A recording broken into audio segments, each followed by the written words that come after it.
Bom dia, boa tarde, boa noite, seja bem-vindo ao nosso podcast Medicina do Conhecimento. Sim, nosso, pois você aqui pode compartilhar ciência e informação a qualquer momento, em todo lugar. Eu sou Pablo Guzmão, anestesiador. Juntos falamos sobre tendências, dicas e a prática da medicina, além de assuntos sobre qualidade de vida e como compartilhar é multiplicar. Convido você, colega ouvinte, profissional de saúde ou apenas amante de podcast, a conversarmos sobre mais um assunto sem fronteiras no mundo do conhecimento.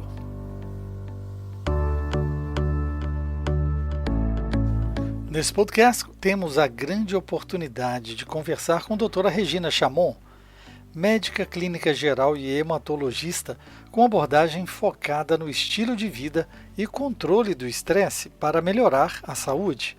Professora de meditação formada pela Unifesp e pela Escola Médica de Harvard. Comunicadora, simplifica o cultivo do bem-estar através do seu Instagram, @doutorasanguebom, e de um dos meus podcasts preferidos, o Desestresse, disponível no seu Spotify. Desde 2005, doutora Regina Chamon percebeu que para nos sentirmos bem, precisamos estar inteiros não só no corpo, mas também nas emoções e nos pensamentos. Daí a escolha por uma abordagem que olha a saúde integralmente, usando 4 pilares do bem-estar: alimentação, movimento, relaxamento e conexão. O objetivo, assim, é oferecer autonomia no cuidado com a nossa própria saúde, utilizando recursos de um estilo de vida saudável, intervenções cada vez mais naturais sempre que possível, e uso de medicamentos quando necessário. Seja bem-vindo, doutora Regina, doutora Sanguebom, ao Medicina do Conhecimento. Obrigada, Pablo. Vamos falar sobre desestresse e vamos trazer ciência nesse tema também. É isso aí, a gente acha que às vezes a gente está ligado a algo muito cartesiano, né? Então eu queria que você falasse sobre a sua formação, onde tudo começou e por que hoje você é a doutora Sanguebom. Vamos lá. Bom, Pablo, eu fiz faculdade de medicina na Unicamp. Depois de medicina eu fiz clínica médica e depois eu fiz residência em hematologia e hemoterapia, tudo lá na Unicamp. Na verdade, quando eu entrei na faculdade, eu queria fazer psiquiatria, né? Então, foi meio ali um desvio de percurso. Eu entrei querendo fazer psiquiatria porque eu me interessava muito sobre como que o ser humano funciona, assim, sobre como nossa mente funciona, o que passa na nossa cabeça. E aí, quando você chega na faculdade, pelo menos lá na Unicamp era assim, para mim foi uma decepção a psiquiatria, porque eram doenças psiquiátricas muito graves, pacientes muito graves, com esquizofrenia, com, sei lá, ideação suicida. Não, acho que eu me frustrei, assim, de não reconhecer ali aquilo que eu pensava que eu ia aprender, né? E, enfim, acabei indo aí para a área da hematologia. E terminei a residência de hematologia muito desgastada. Residência de hematologia são muitas horas de trabalho, assim como, né, anestesia, medicina intensiva, enfim. Mas a gente está lidando ali o tempo todo com a morte, eu acho que com muito pouco suporte para fazer isso durante a residência. Então eu acabei a residência, terminei minha residência em 2010, naquela época a gente não falava muito sobre isso, mas acho que eu tive um pequeno burnout ali naquele momento. Então, saí, assim, muito desgastada, muito cansada, tinha quadros infecciosos um atrás do outro, resfriado, herpes labial, bastante estressada mesmo. Eu tinha uma sensação de sobrecarga muito grande e eu não conseguia, depois que eu saí de lá, não conseguia muito ali ter gosto pela profissão, fui trabalhar um pouco com banco de sangue para sair um pouco da clínica, enfim. Nessa minha jornada aí para tentar melhorar um pouquinho desse desânimo que eu senti, eu voltei a praticar yoga, que era uma coisa que eu já tinha feito há muitos anos atrás, e eu tinha uma sensação de bem-estar muito boa durante a prática da yoga, mas eu acabava a prática, minha cabeça já acelerava tudo de novo, já ficava com o corpo tenso, já voltava naquela sobrecarga que eu sentia, né? Bom, enfim, querendo entender um pouco melhor como que a yoga podia me trazer tantos benefícios, e quando eu saía da yoga aquilo tudo acabava, eu fui tentar procurar, buscar, ver se tinha ciência atrás daquilo, e aí com isso eu cheguei nessa área que na verdade aqui no Brasil não é uma especialidade médica, não é uma área de atuação, mas é uma filosofia de cuidado, que é o que a gente chama da medicina integrativa. Então, eu fui fazer uma pós-graduação no Hospital Albert Einstein, em São Paulo, e dessa pós-graduação das áreas da medicina integrativa, eu me encantei muito por essa parte, né, de gerenciamento do estresse, da interação mente-corpo, como que essas práticas mente-corpo funcionam na fisiologia do nosso corpo. Então, eu fui aprofundar nesses estudos. Em 2016, eu fiz uma formação na Unifesp, na Escola Paulista de Medicina, para ser instrutora de meditação. E essa é uma formação que é para profissionais de saúde, né? Então, a gente vê bastante o aspecto da neurofisiologia, da meditação, os benefícios de saúde. E depois disso, eu fui estudar lá em Harvard. A Harvard Medical School, eles têm uma área chamada Mind-Body Medicine, que é essa interação da nossa mente e do nosso corpo. E aí eu fui estudar lá com eles, fiz uma certificação em manejo do estresse e treino da resiliência. Então, essa foi a minha formação para estar hoje falando sobre estresse. E no meio disso tudo, eu sempre gostei muito da comunicação, a criatividade, a comunicação são coisas que me dão muito prazer. E eu fui encontrando um caminho para trazer a comunicação para o cuidado com a saúde, né? Então, hoje em dia, eu tenho um perfil no Instagram que é o Doutora Sangue Bom, e ele nasceu primeiro falando sobre as doenças hematológicas numa linguagem simples, e hoje ele acabou sendo muito mais dedicado ao cultivo da saúde. No comecinho da pandemia, eu comecei um podcast, que é o Desestresse, e lá a gente fala sobre recursos para a gente cultivar a saúde, lidar com o estresse, trazer mais bem-estar. E é assim que a minha carreira foi se encaminhando. Acho que eu fui saindo um pouco ali das quatro paredes do consultório e explorando outras áreas do cultivo com a saúde. Certo, e no seu podcast, que está presente no Spotify, e eu acredito que também em outros agregadores, o colega ouvinte pode escutar vários temas. E uma coisa me chamou a atenção, a primeira frase já nos diz que saúde é algo que a gente cultiva todos os dias. Então, a escolha desse verbo cultivar, eu acho que vem bem a calhar, porque para a gente colher, nós temos que arar, plantar, esperar e colher. Daí eu queria que você falasse por que você acha que... O que faz a diferença na vida das pessoas isso? Eu acho que essa coisa muitas vezes a gente pensa na saúde como uma coisa estanque, né? Eu fui no médico uma vez no ano e minha saúde está em dia. Eu fiz, os exames os preventivos e está tudo bem. Mas a saúde, ela vem por esse cultivo diário, né? Aquilo que a gente faz, a cada refeição que a gente come, a cada movimento corporal que a gente faz, cada respiração profunda que a gente faz no nosso dia, é isso que vai somando ali para no final do dia, do ano, dos anos, a gente ter uma maior ou menor percepção de bem-estar. Todos esses elementos que acontecem ao longo do dia são informação para o nosso sistema, né? Então, não adianta, de segunda a sexta, você come direitinho, faz atividade física 3 vezes por semana, daí no final de semana, pé na jaca todo final de semana. Não funciona, né? Ou o que a gente vê muito comumente acontecer, não só no consultório, mas também com a gente que é profissional de saúde, que é médico, você substitui esse estilo de vida, o que você come, o exercício físico, a gente substitui por remédio. Eu não tenho tempo para comer direito, então eu tomo um remédio para controlar meu colesterol. Eu não tenho tempo para cuidar do meu sono, para ter uma rotina de higiene do sono. Então, eu tomo ali um indutor do sono para dormir rápido. É muito comum isso nos dias de hoje, essa coisa do imediatismo, né? A gente quer a solução rápida para tudo. E saúde é essa coisa do cultivo, do tempo, da gente ter uma prática que se consolida ali no dia a dia. E aí, depois de um tempo, a gente vai começar a colher os frutos dessa prática. Então, a escolha das palavras nessa frase aí foi proposital mesmo, nesse sentido assim, é todo dia que eu tô ali olhando, que eu tô ajustando.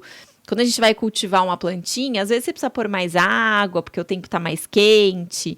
Às vezes esfriou, você vai pôr menos água. Às vezes a terra precisa de um adubo. Então, é no dia a dia que você vai ajustando o cuidado. E com a nossa saúde é a mesma coisa. Quando a gente consegue se perceber, é no dia a dia que esse ajuste fino acontece, né? Então, eu gosto sempre de pensar nisso, num cultivo. E é meio, Pablo, um projeto de vida, né? Se for pensar. Porque daqui até morrer é todo dia isso aí. Sem dúvida, sem dúvida. Então, assim, eu te lanço um desafio, olha que nem foi combinado, hein? Lanço um desafio, eu vou mostrar para você uma rotina habitual de um colega anestesiologista. E a gente vai tentar aí colocar algumas alterações que podem fazer a diferença na sua prática e que pode ser transferida para os colegas, pelo menos para chamar a atenção. Olha, esse não é a receita para todo mundo, né, a personalização é o que nos interessa. Mas eu acho que é interessante. Então, o anestesiologista muitas vezes acorda 4h30, 5 horas da manhã para fazer a sua atividade física, porque ele não tem normalmente uma rotina tão certa do horário de chegar em casa. Vai sair com o café na mão ou ele vai tomar o café na máquina do centro cirúrgico. Porque às 7 horas a enfermeira já está dizendo: doutor, posso colocar o paciente na sala porque o cirurgião já chegou. Com o passar das horas, ele muitas vezes, a gente diz que um anestesista ele tem que ter um coração, coronárias de aço, grande capacidade vesical e pequena capacidade gástrica, porque às vezes as cirurgias duram muito. Por isso, nem sempre dá tempo para ele almoçar. E as coisas vão se avolumando, consultório, de dor, de consultas pré-anestésicas, até que o sol se põe e o anestesista, no início da noite, vai pegar o carro, enfrentar o trânsito e ir para casa, para dar atenção à família, para estudar, assistir aulas online e etc. Então vamos lá, vamos tentar botar um pouquinho de desestresse nessa rotina. Acho que essa é a rotina mais desafiadora que eu me deparei nos últimos tempos, Paulo. Mas vamos lá. Bom, ó, primeira coisa que acontece, e o que eu gosto sempre de tentar trazer, são as coisas simples que a gente pode fazer ao longo do dia, né? A gente não precisa de muita tecnologia, a gente não precisa dedicar muitas horas. Mas uma coisa que está com a gente o tempo todo e que nos ajuda a fazer esse equilíbrio aí dos sistemas de estresse e respostas de relaxamento é a nossa respiração. Né? A respiração está ali com a gente o tempo todo, você não precisa parar para respirar, você vai ter que respirar. Agora, você pode respirar de um jeito que você faça uma respiração mais na região superior do tórax, uma respiração mais rápida, mais curtinha, e isso gera uma sensação de tensão, de ansiedade. Ou você pode, no mesmo tempo que está fazendo essa respiração, fazer uma respiração mais consciente, prestar atenção no seu movimento respiratório, fazer uma respiração mais diafragmática. E aí, quando a gente traz a respiração mais para o diafragma, a gente está estimulando ali mais terminações nervosas parasimpáticas, a gente está fazendo com que o nosso corpo ative um pouquinho mais a resposta de relaxamento. Então, o simples fato da gente trocar a respiração de uma respiração muito torácica para uma respiração mais diafragmática, a gente já está trazendo um benefício enorme para o equilíbrio do nosso sistema, né? Então, isso acho que é uma coisa que a gente não precisa de nada para fazer, a gente só precisa lembrar. Essa é a primeira coisa que eu gosto de trazer para a rotina. Outra coisa é que, assim, quando você está no centro cirúrgico, você vai lá na salinha do descanso médico e tem algumas coisas ali que você pode comer, né? Você não vai almoçar, mas talvez tenha ali algumas coisas. Tem um monte de coisa industrializada, bolacha de água e sal, bolacha de maisena, sempre tá lá, um bolo cheio de açúcar. Tem uma fruta, tem uma castanha, né? Então, qual que é a escolha que você vai fazer ali na hora? Poxa, uma coisa que tá no seu dia, que dá para fazer, que tem como escolher, né? Isso é outra coisa que eu acho que é bem fácil da gente ir olhando, tendo cuidado. Tudo isso que eu tô falando, Pablo, eu queria ressaltar que a gente tá falando da gente como pessoa responsável pela nossa saúde. Existe um outro problema gigantesco, que é um problema que é muito mais sistêmico, né? Que é o que o modelo de saúde que a gente tem hoje faz com os médicos. Então, você deixar um médico 12, 18 horas trancado num centro cirúrgico, sem ver a luz do sol, sem ver a luz natural, exposto a uma luz artificial, que a gente sabe que inibe a produção de melatonina, o quanto que isso é prejudicial para os médicos, né? Então, não vou entrar nessa seara, porque daí eu acho que a gente vai por um caminho de uma discussão enorme, mas voltando para o que a gente pode fazer individualmente cada um de nós. Então, essas são coisas importantes, respiração, escolhas alimentares. Outra coisa também que eu acho fundamental é a gente cuidar do momento próximo ao nosso horário de dormir. O que a gente faz hoje em dia perto do horário de dormir é que ao invés da gente ir desligando o nosso sistema, né? Então a gente ir olhando menos o celular, olhando menos o e-mail, não lendo um monte de artigo científico perto da hora de dormir, na verdade a gente se priva da possibilidade de ter um sono mais restaurador. Então, cuidar desse horário perto do sono, trazer atividades que sejam mais relaxantes para esse momento próximo ao sono. Para quem gosta, fazer uma prática de um relaxamento guiado, uma prática de meditação ali, 10 minutinhos antes de dormir, isso já melhora muito a qualidade do sono, né? Então, eu acho que quando a gente vai somando esses pequenos cuidados ao longo do dia, respirar direito, trazer alimentos que tenham mais micronutrientes, que são as coenzimas para o nosso corpo funcionar, ter essa pequena pausa à noite para desligar um pouquinho ali o nosso sistema, diminuir a ativação simpática, aumentar a ativação parasimpática, melhorando a qualidade do sono. Só da gente colocar essas pequenas pílulas, quando a gente soma no final do dia, a gente já tem um ganho muito grande, né? Mas eu acho que o principal disso tudo é a gente refletir por que é que a gente está nesse ritmo de vida, né? A gente coloca isso como certo porque, sei lá, na nossa formação a gente aprendeu que esse era o ritmo, e aí a gente acha que está muito ocupado. Isso é uma coisa cultural mesmo nossa, né? As pessoas que quanto mais ocupadas, mais sucesso elas têm na vida. Parece que a falta de tempo ela é meio que um sinônimo de sucesso nos dias de hoje, né?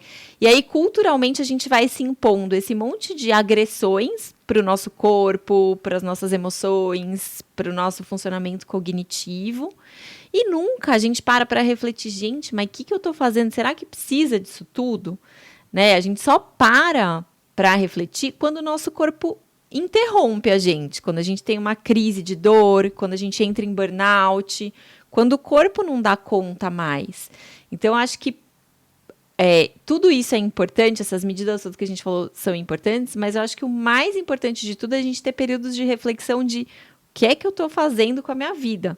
Estou feliz? Não estou feliz? Que caminho que eu quero ir? E para todas as especialidades existem caminhos, né, Pablo? Eu, dentro da hematologia, encontrei o meu caminho. Então, hoje em dia, eu continuo trabalhando com oncohematologia, mas eu não fico na linha de frente do cuidado, eu estou no suporte dos pacientes. Dentro da anestesia, por exemplo, tem vários jeitos de você não ficar nesse ritmo alucinado de centro cirúrgico, talvez não ter um número tão grande de plantões, talvez dedicar um pouco mais de tempo, sei lá, no consultório, cuidado de dor, outros cuidados, né? Talvez encontrar esse equilíbrio dentro da nossa profissão que não seja tão desgastante para a gente. Eu acredito que nós estamos vivendo um aprendizado com as novas gerações. Existe um conflito de gerações, de quem se formou há 30, 40 anos, com quem se formou entre 20 a 30 anos e quem formou há poucos anos. Agora.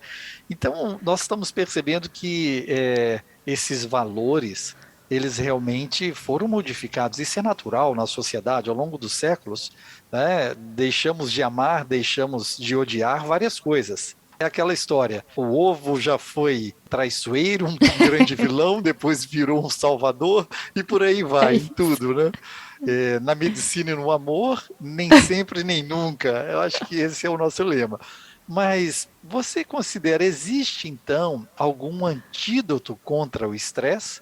Ou isso é uma mudança de vida, mudança de valores? Alguns terão que talvez renascer para que isso aconteça. Ô, Pablo, eu gosto muito de um pesquisador, um psiquiatra lá de Harvard, ele chama Gregory Fricchione. E ele tem uma teoria em que ele diz que tudo que ameaça nos separar do nosso bem-estar gera estresse.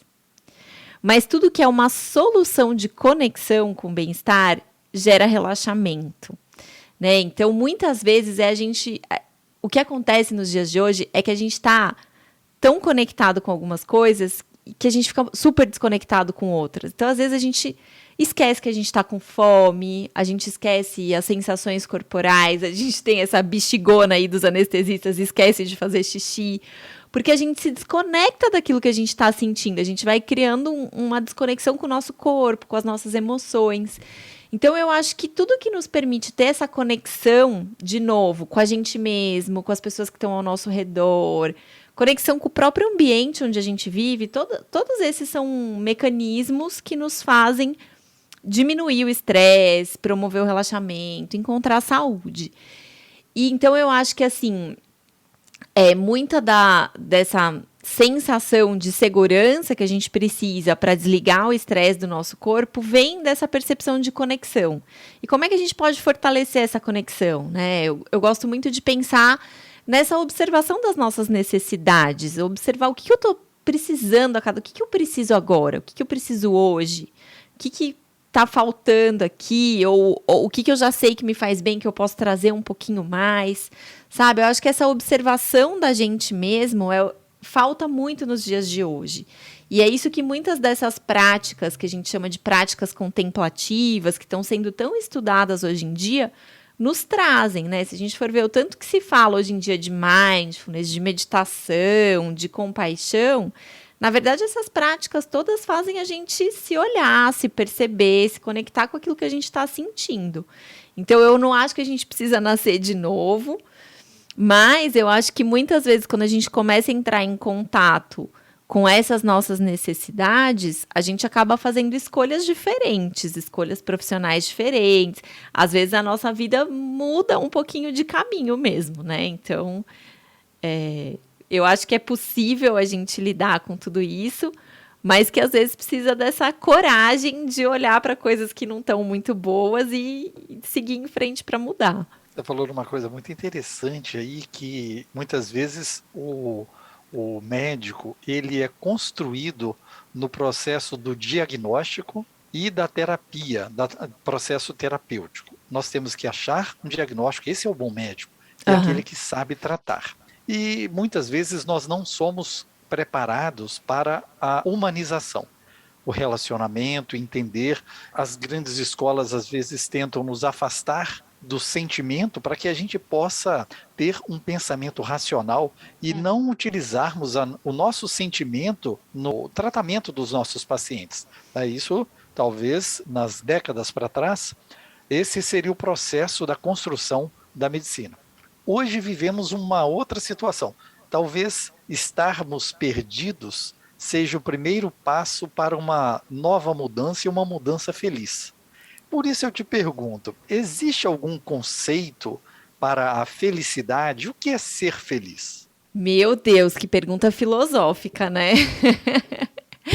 A gente vê hoje muitos estudos saindo aí sobre felicidade, como encontrar felicidade. A gente tem um estudo até bem grande que foi feito aí acompanhando ao longo, sei lá, de 70 anos, pessoas que quando entraram na faculdade foram acompanhando essas pessoas até elas ficarem bem velhinhas. E, na verdade, esse estudo observou, é um estudo lá de Harvard, que foi conduzido por uma sequência de pesquisadores, né? Então, foi uma linha de pesquisa bem comprida. E esse estudo mostra que o que faz a gente ser feliz são as nossas conexões, são as nossas relações. Não só as relações, mas as relações que são relações com significado. Então, quando a gente consegue se relacionar com as outras pessoas e aquela relação traz um sentido para a minha vida, traz um significado para as coisas que eu vivo, isso aumenta as nossas chances de nos sentirmos felizes, né?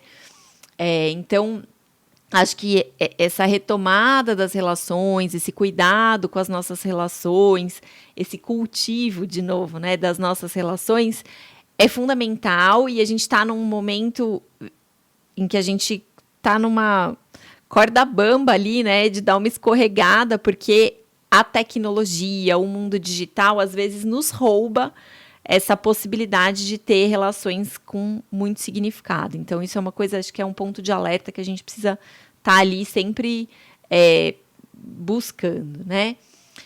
Acho que não só as nossas relações com as outras pessoas, mas, de novo, a nossa relação da gente com a gente mesmo, né? O que para mim são valores fundamentais, o que para mim é importante e que eu preciso cultivar. Então, como é que eu posso fazer para fortalecer a minha relação comigo mesma? E esse fortalecimento dessa minha relação comigo também me coloca num lugar de tranquilidade, de satisfação com aquilo que eu tenho e não com aquilo que falta, né? Então, acho que é um pouco a gente trazer esse olhar da felicidade, não a felicidade hedônica, que é aquela felicidade dos pequenos prazeres, né? Ai, nossa, tô super cansada hoje, vou comer um chocolate. Ou vou comprar alguma coisa porque eu mereço, eu trabalhei muito esse mês. Essa é a felicidade que a gente chama de hedônica. Então, essa felicidade, ela é muito fugaz, ela dura poucos minutinhos ali, já vai embora, e às vezes isso leva a gente para comportamentos compulsivos, querendo de novo encontrar esse lugar. Ao passo que a gente deveria cultivar mais o que a gente chama da felicidade eudaimônica, que é essa felicidade que é mais relacionada com essa sensação de calma, de tranquilidade, de paz, de estar feliz com aquilo que eu tenho hoje, de estar feliz porque eu cultivo relações que são relações fortes, de estar feliz porque eu sei que eu estou seguindo aquilo que eu me propus a fazer na minha vida, né? Então, a gente ouve muito também hoje falar do propósito, que nada mais é que seguir o seu sentido de vida, os valores fundamentais. Então, muitas vezes a gente esquece de cultivar essa felicidade eudaimônica.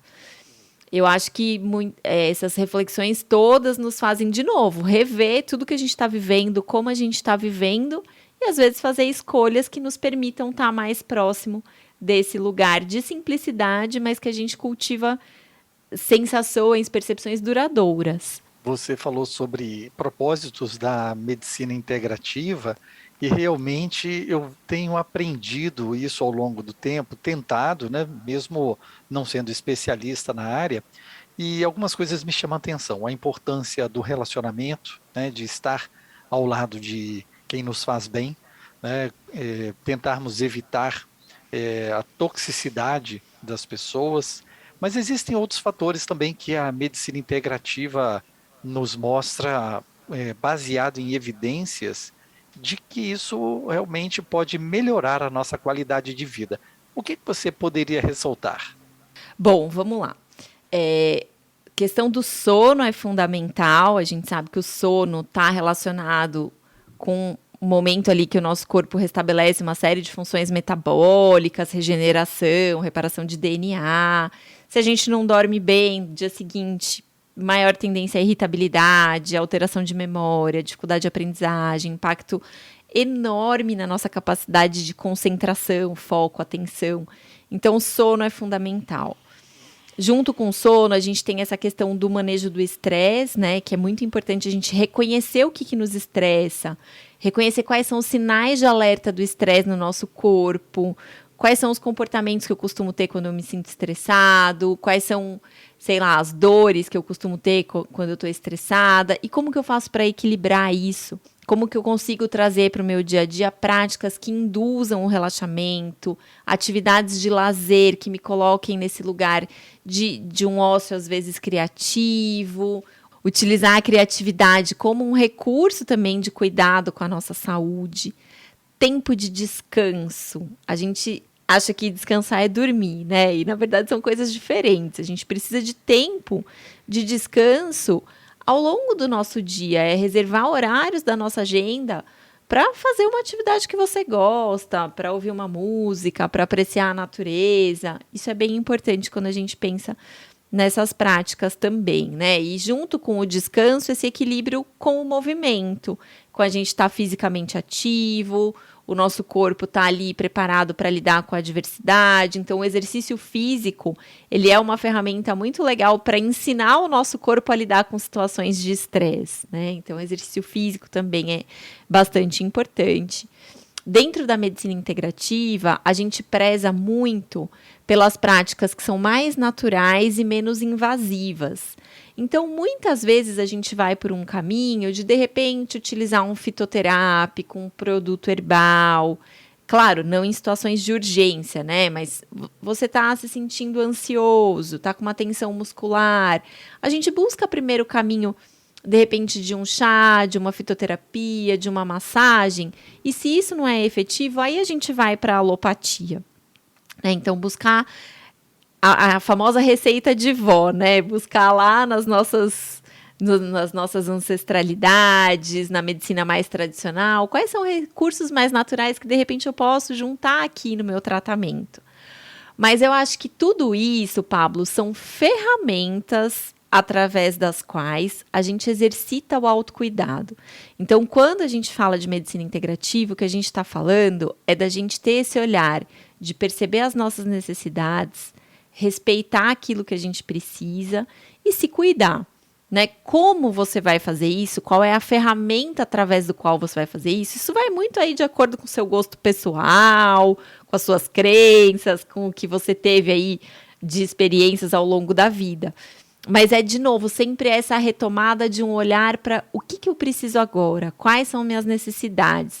Então, tem um modelo que eu gosto bastante que se chama Roda da Saúde, que foi feito lá na Universidade de Duke.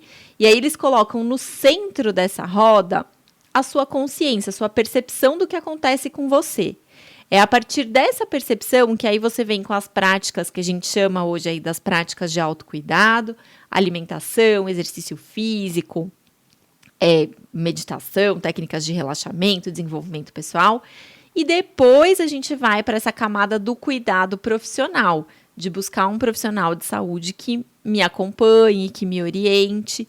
E só depois a gente vai para os procedimentos invasivos. Então, tem todo um caminho que a gente faz a partir dessa percepção individual, né? Então, dentro desse conceito da medicina integrativa, o médico ele está ali para ajudar essa pessoa a enxergar qual que é o caminho dela, o que ela sente, quais são as ferramentas que para ela funcionam, que são muito diferentes de uma pessoa para outra, né? Então, eu acho que a gente volta sempre nesses recursos mais naturais e menos invasivos, mas a partir dessa percepção individual de cada um de nós do que eu estou precisando agora. Perfeito.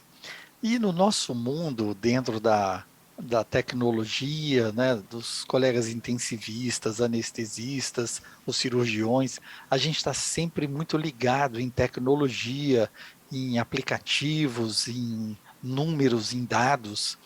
A gente pode utilizar isso a nosso favor? Existem alguns mecanismos, aplicativos, softwares, dicas, que o celular ele praticamente já faz parte, já é um dispositivo wearable. Nós temos aqui, eu meço a minha pressão, a saturação, a frequência cardíaca, eu consigo registrar meu sono. E como que eu posso, então, sugerir aos nossos colegas ouvintes do Medicina do Conhecimento a tecnologia a seu favor, no sentido de prevenir doenças que podem afetá-lo nesse contexto da medicina integrativa? Sim. Hoje em dia, a maioria dos smartwatches tem medições do estresse, né? Cada um usa ali um tipo de medição, mas hoje em dia a gente tem muitas avaliando taxa de variabilidade cardíaca, mas enfim, hoje em dia isso é super disponível. Então, uma coisa que a gente pode fazer é colocar um alarmezinho ali no seu smartwatch. E quando você chega num certo nível de estresse, ele te dá um alerta. Vamos respirar? Os smartwatches também têm hoje uns aplicativos para a prática de respiração mesmo. Então, tem uma bolinha, uma figura ali que você acompanha na inspiração, na expiração. Isso ajuda a gente a fazer essas inspirações mais profundas e prolongadas e tirar um minutinho de pausa ali quando o nosso sistema está muito estressado, né? Então, smartwatch tem esses aplicativos, esses recursos que eu acho muito legais.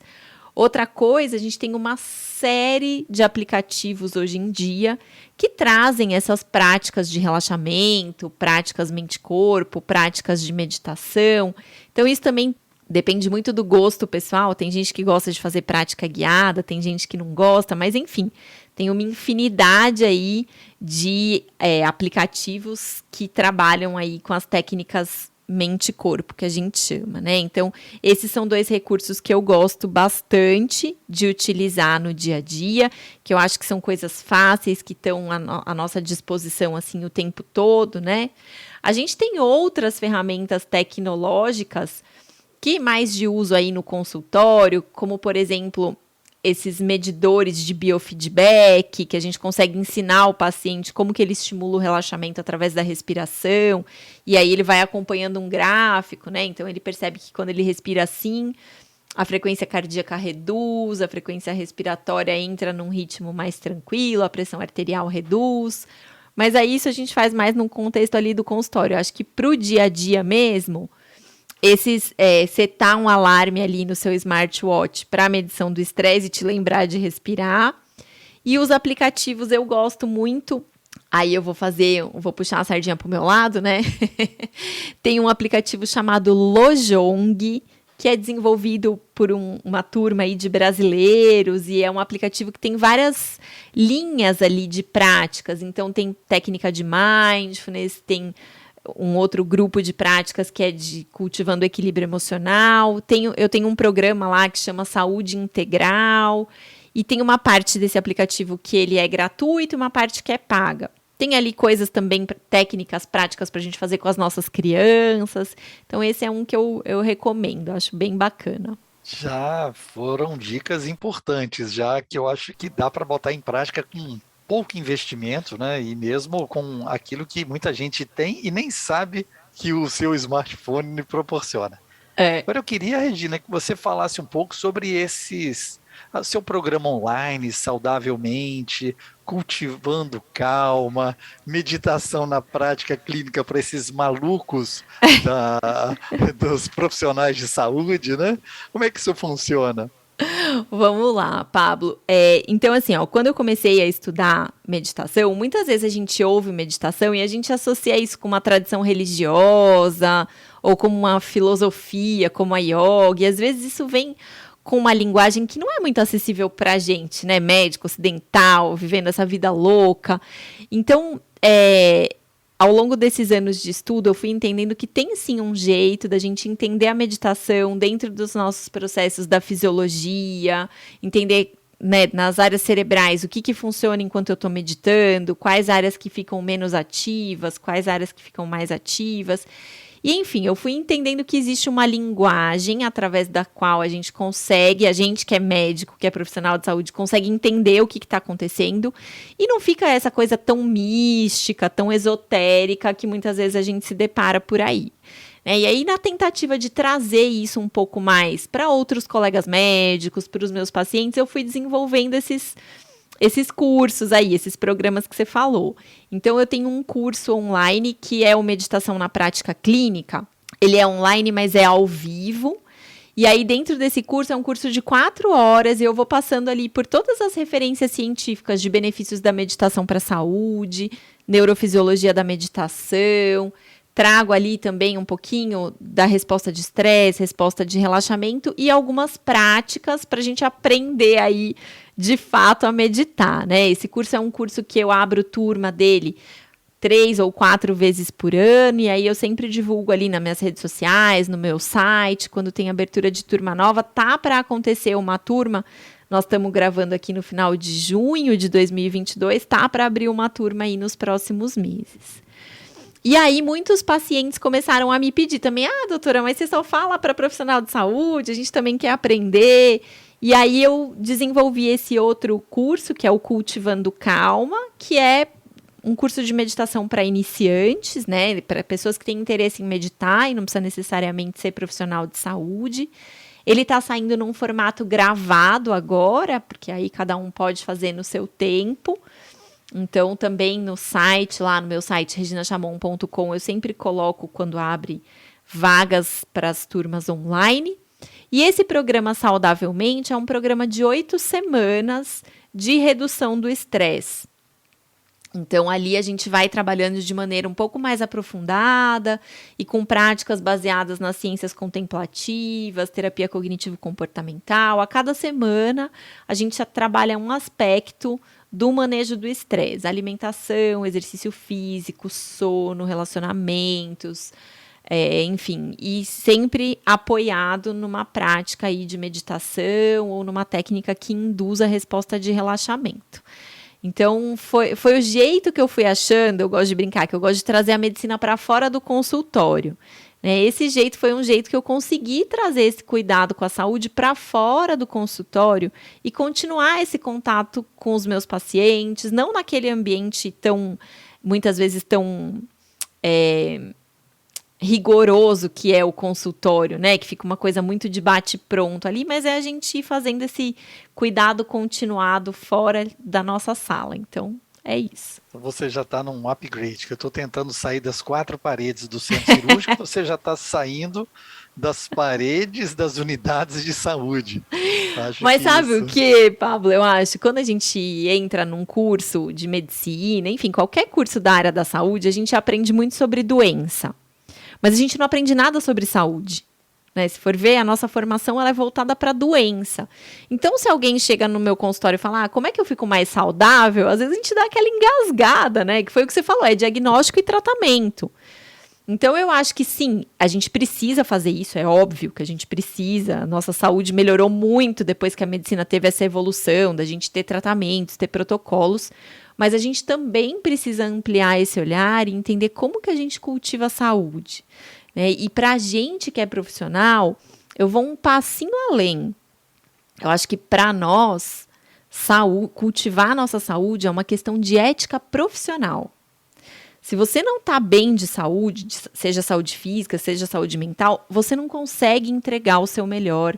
Você tem uma chance muito aumentada de cometer erros, né? Então, imagina dentro desse ambiente de centro cirúrgico, se você é um anestesista e você tem uma privação de sono crônica, você dorme menos que 6 horas durante muitos dias na semana, durante muitas semanas no mês, a sua capacidade de atenção cai muito. E ali, para você cometer um erro, é um pulinho, né? Então, eu considero que é realmente uma questão de ética profissional a gente tá bem, a gente se cuidar, né? Não é uma questão de ser egoísta, é exatamente o contrário. É só quando a gente está bem que a gente consegue oferecer o melhor que a gente conhece para o outro. Então, eu acho que a gente precisa ter essa reflexão, porque eu vejo que médicos, principalmente médicos da nossa geração, da minha e da sua, a gente tem, mas isso é frescura, isso não precisa, eu dou conta, eu aguento. Mas a gente está colocando o nosso paciente em risco quando a gente faz isso, né?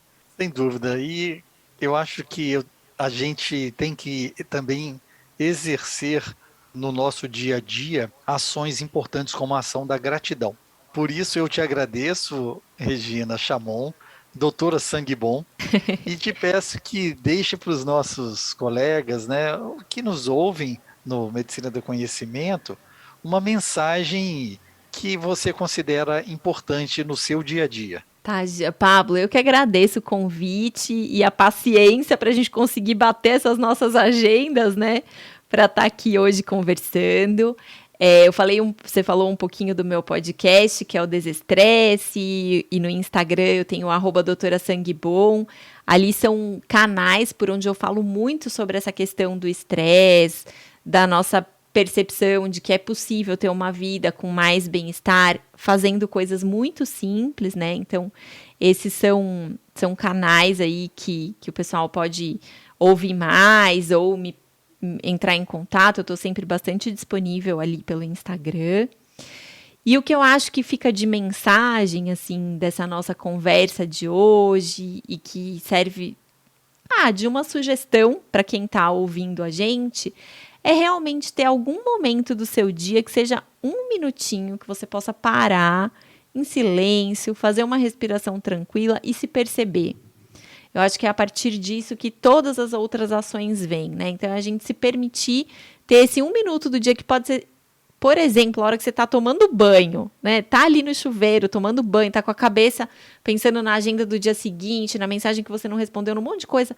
Para ali naquele minuto, respira um pouquinho e percebe como que você tá. Percebe como é que tá seu corpo, como é que tá a sua respiração, como é que tá a sua paisagem mental, quais são os pensamentos que vêm ali com muita frequência, né? E a partir disso, a gente vai buscar se cuidar, lembrando que saúde é algo que a gente cultiva todos os dias, então precisa ser simples, precisa ser prático, né? Tem que estar ali inserido no nosso dia a dia, não precisa ser um esforço, tem que ser algo que seja natural. E aí cada um encontra o seu jeito de fazer isso. Muito bem, obrigado e seguimos juntos aí para outros episódios no nosso podcast e nas nossas redes sociais. Muito obrigado e depois de tanto tempo, né, nós conseguimos atingir o nosso objetivo. Isso aí, obrigada, Paulo. Compartilhe conosco o que você faz para manter o seu bem-estar e sua saúde mental. Ative a notificação para ser informado quando um novo podcast for publicado e a qualquer momento e em todo lugar, escute a rádio web no www.medicinadoconhecimento.com.br. Escolha sua plataforma, ouça mais podcasts. Siga-nos pelo Spotify, Deezer, Apple, Google Podcasts, SoundCloud e YouTube e mais uma dezena de agregadores de podcast. No Medicina do Conhecimento, você escolhe o player da sua preferência, mas eu conto com seu feedback, amigo ouvinte.